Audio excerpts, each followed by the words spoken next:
आपकी गाड़ी में कौन ट्रेवल करता है? ऑब्वियस सी बात है, फैमिली मेंबर, फ्रेंड्स, रिलेटिव्स, या काफी टाइम आप अकेले भी गाड़ी ड्राइव करते हैं। अब अपनी गाड़ी के लिए तो आपने सारे एड ऑन्स ले लिए हैं, जीरो डेप्रिसिएशन, इंजन प्रोटेक्ट, लेकिन अगर गाड़ी में बैठे किसी पैसेंजर को कुछ हो जाता है तो उसके लिए आपके कार इंश्योरेंस में क्या कवरेज है? गाड़ी की जो ओनर है यानी जो मालिक है उनके लिए क्या कवरेज है? अगर किसी पैसेंजर को कोई चोट लग जाती है तो क्या इलाज का खर्चा कवर होगा? और अगर किसी पैसेंजर की डेथ हो जाती है या डिसेबिलिटी हो जाती है तो उस केस में कितना क्लेम मिलता है? इस सारे कवरेजेस को अपनी पॉलिसी में ऐड करने के लिए आपको कितने पैसे पे करने पड़ सकते हैं? ये सारे सवाल आपको अपनी कार इंश्योरेंस के रिन्यू करवाने से पहले पूछने हैं, ताकि जो भी जरूरी कवरेज हो वो आप अपनी पॉलिसी में ऐड करवा पाएं, क्योंकि इन्हें साल के बीच में ऐड नहीं किया जा सकता। तो आज के वीडियो में हम कार में बैठे पैसेंजर से जुड़ी हुई सारी कवरेज डिटेल में डिस्कस करेंगे, ताकि आप जरूरी कवरेज अपनी पॉलिसी में ऐड करवा पाएं और समय आने पर उन्हें अच्छे से इस्तेमाल भी कर पाएं।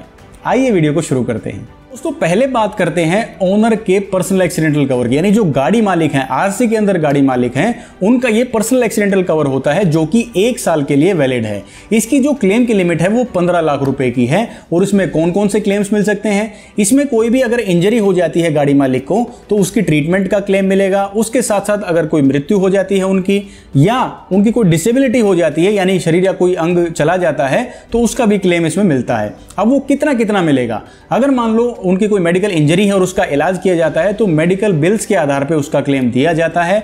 दूसरा, अगर उनकी मृत्यु हो जाती है तो पूरे 15 लाख रुपए यानी कि 100% सम इंश्योर्ड उनके नॉमिनी को दे दिया जाएगा।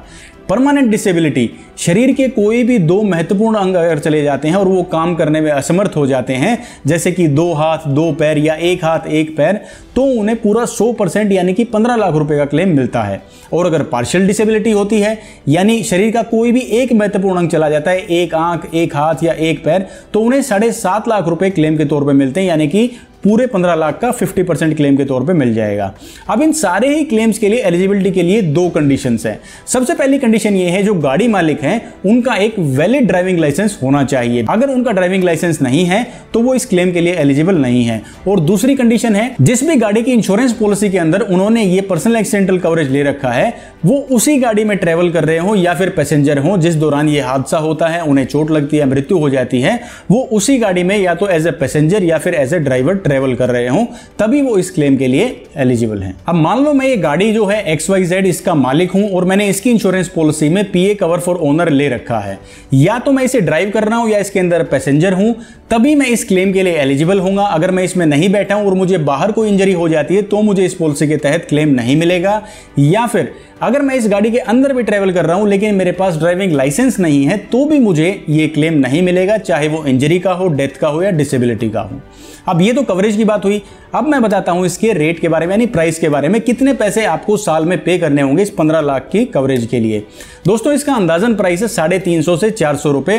कुछ कंपनियां ये 300 रुपए में भी आपको 1 साल के लिए दे देंगी, तो ज्यादा महंगा नहीं है। जो गाड़ी आप खुद ज्यादा ट्रेवल करते हो, जिसके आप खुद मालिक हैं, उसमें आपको compulsory personal accidental for owner और ड्राइवर लेना चाहिए। इसके बहुत फायदे हैं। अब इसके साथ साथ एक फाइनल एडवाइस मैं आपको देना चाहता हूं, जिस भी पॉलिसी में आप पर्सनल एक्सीडेंटल कवर लेते हैं ओनर के लिए, उसमें नॉमिनी की डिटेल जरूर दर्ज करवाएं। देखिए हो सकता है कोई हादसा हो जाए और क्लेम के टाइम पे और ज्यादा लीगल फॉर्मेलिटीज हो जाती हैं, बढ़ जाती हैं, जब उसमें कोई नॉमिनी दर्ज नहीं होता है।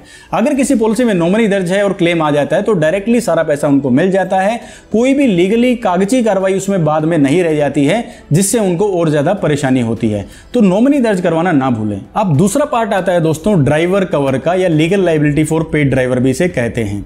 मान लो आप अपनी गाड़ी ड्राइव करते हैं और ओकेजनली कभी-कभी आप उसे ड्राइव करने के लिए एक ड्राइवर को भी हायर करते हैं, या फिर आपने फुल टाइम एक ड्राइवर एज ए एम्प्लॉय भी रखा हुआ है, तो अगर उसको कोई चोट लग जाती है, उसको कोई इंजरी होती है, उसकी डेथ हो जाती है इन केस, तो वो सारी लायबिलिटी किसकी है? गाड़ी मालिक की लायबिलिटी है।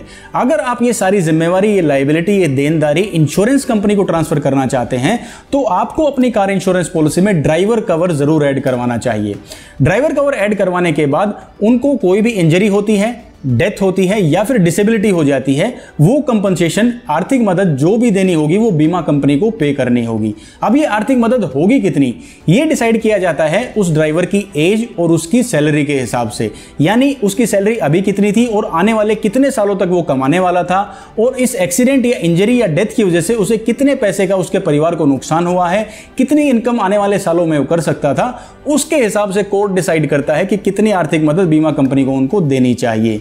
अब ये ज्यादातर मामले ना कोर्ट में ही सेटल होते हैं, क्योंकि इसमें क्या है ना कि जो पीड़ित पक्ष है वो जो डिमांड करता है क्लेम अमाउंट की और बीमा कंपनी जो क्लेम अमाउंट देना चाहती है उनमें बहुत ज्यादा गैप होता है। तो ये जो बीच का अमाउंट है ये कोर्ट ही डिसाइड करता है कि ये बनता कितना है, और इसे डिसाइड किया जाता है वर्कमैन कंपनसेशन एक्ट के तहत। और अगर आपकी पॉलिसी में ड्राइवर कवर है ही नहीं तो बात यहीं खत्म हो जाती है। ये सारी जो भी देनदारी है वो आपको अपनी पॉकेट से करनी होगी। अब बात आती है ड्राइवर कवर के प्राइस की, तो बहुत सस्ता है भाई। पूरे साल के लिए सिर्फ 50 रुपए लगेंगे आपकी पॉलिसी में इसे ऐड करवाने के लिए।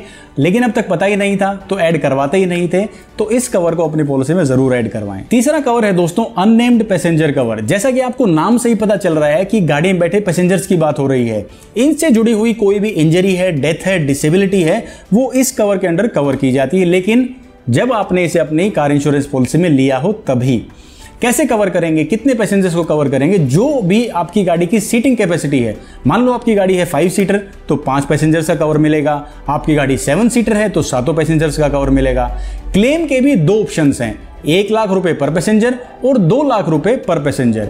इन दोनों में से जो भी अमाउंट आप चूज करते हैं वो हर पैसेंजर की कवरेज हो जाएगी, चाहे वो डेथ हो, डिसेबिलिटी हो या फिर इंजरी हो। इस लिमिट तक का ही क्लेम आप ले सकते हैं किसी भी एक्सीडेंट या इवेंट में। अननेम्ड पैसेंजर कवर की कवरेज के बारे में तो मैंने आपको बता दिया है, लेकिन पैसे कितने एक्स्ट्रा ऐड हो जाएंगे आपकी पॉलिसी में अगर आप इसे चूज करते हैं तो। अब जैसा मैंने आपको बताया था क्लेम के 2 ऑप्शन हैं, 1 लाख रुपए पर पैसेंजर और 2 लाख रुपए पर पैसेंजर। मान लो 1 लाख रुपए पर पैसेंजर आप अपना कवरेज चाहते हैं तो उसके लिए 50 रुपए पर पैसेंजर आपको पे करना होगा। अगर आपकी गाड़ी 5 सीटर है तो 50 रुपए पर पैसेंजर यानी 250 रुपए टोटल आपके बढ़ जाएंगे इंश्योरेंस के प्रीमियम में।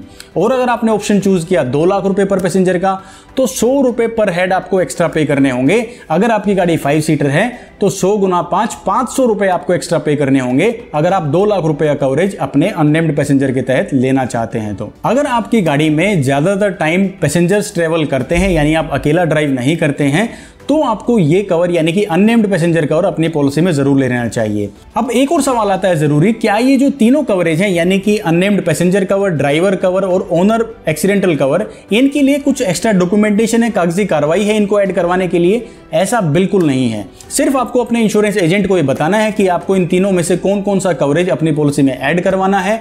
और अगर आप अपना ये इंश्योरेंस ऑनलाइन खरीद रहे हैं तो सिर्फ आपको एक टिक लगाना होगा और ये तीनों ही कवरेज या जो भी कवरेज आप चूज करेंगे जिसके सामने आप टिक लगाएंगे वो कवरेज आपकी पॉलिसी में ऐड होके आ जाएगा और उसका पैसा भी आपसे चार्ज कर लिया जाएगा। ये जो भी कवर्स मैंने आपको बताए हैं ये बहुत जरूरी हैं, लेकिन इनकी इंपॉर्टेंस तभी समझ में आती है जब कोई इस तरह के क्लेम्स में फंसा होता है। खास बात यह है कि ये सारे कवर्स बहुत सस्ते हैं, इनको अपनी पॉलिसी में ऐड करवाना ज्यादा आपकी पॉकेट में बर्डन नहीं डालेगा, लेकिन ज्यादा जानकारी ना होने की वजह से इन्हें कोई ऐड करवाता ही नहीं है। तो दोस्तों इस वीडियो से मेरा सिर्फ एक ही मकसद था, जो भी कवरेज आपको जरूरी लगे उसी का पैसा पे करें और उसे ही अपनी पॉलिसी में ऐड करवा लें। अगर आपको लगता है इस वीडियो ने आपकी कुछ मदद की है ये फैसला लेने में कि कौन से कवर्स आपको ऐड करवाने चाहिए, तो वीडियो को तुरंत लाइक कीजिए और चैनल को सब्सक्राइब करना ना भूलें। मैं हरविंदर सिंह अब आपसे लेता हूं इजाजत, मिलूंगा आपसे अगले वीडियो में। तब तक के लिए अपना ख्याल रखिए, खुश रहिए और स्वस्थ रहिए। जय हिंद।